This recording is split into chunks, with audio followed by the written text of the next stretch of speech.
On va quand même revenir sur la fin de l'année qui vient de s'écouler. Ouais. Tu avais déclaré en quittant tes PMP, c'était mon rêve de bosser avec Cyril. Et mon rêve s'est réalisé, Ouais. mais je pense qu'à 26 ans, il est temps pour moi d'arrêter. Peut-être parce que je ne me sens pas à la hauteur aussi. J'avais un peu de mal à trouver ma place. Ouais. Qu'est-ce que tu voulais dire par pas à la hauteur? Bah, pas à la Exactement. hauteur dans le sens où, si tu veux, tous les chroniqueurs qui m'entouraient, c'était tous des anciens journalistes et c'est tous des personnes qui avaient qui avaient énormément d'années de métier derrière eux, si tu veux. Et moi, j'ai trouvé ma place au début grâce à Mathieu. Enfin, j'ai vraiment été super bien accueillie. Donc, si tu veux, c'était pas vraiment dans.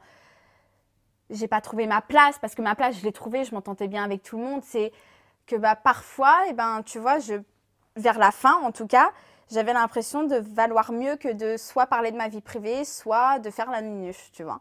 Et j'ai l'impression que Cyril, il se retournait vers moi que pour ça.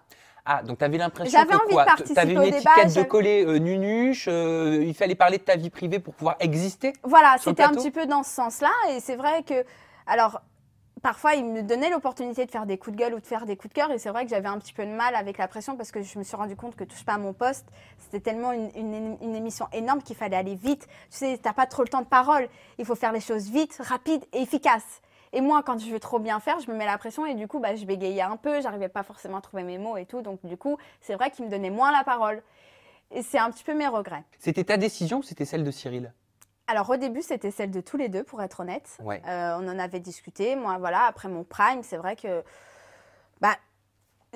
pour moi, ça y est, j'avais animé un prime, j'avais eu des super bons retours. Pour moi, voilà, la fin approchait, quoi. Je me suis dit, j'avais accompli ce que je devais faire, en fait.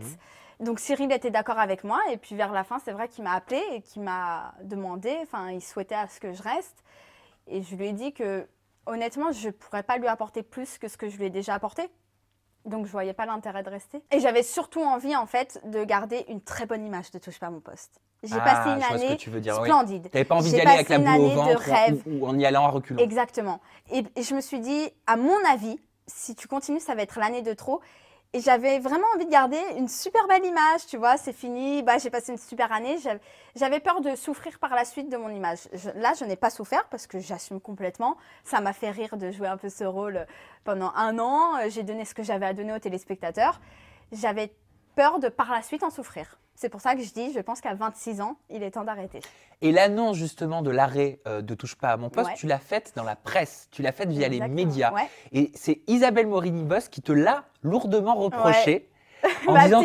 En disant que l'émission, elle t'adore, hein, tu le Ouais, sais, je l'adore en disant aussi. que l'émission était au centre à ce moment-là des polémiques, était attaquée par les médias par tous les côtés, et elle ne comprenait pas pourquoi tu avais utilisé les médias pour en parler au même moment. Alors, je comprends, mais déjà, il faut savoir que ma décision, dans ma tête, elle était prise bien avant toutes ces polémiques. Je savais que j'allais quitter Touche pas à mon poste bien avant et j'ai pas été influencée par les autres départs parce que ma décision, elle a été prise.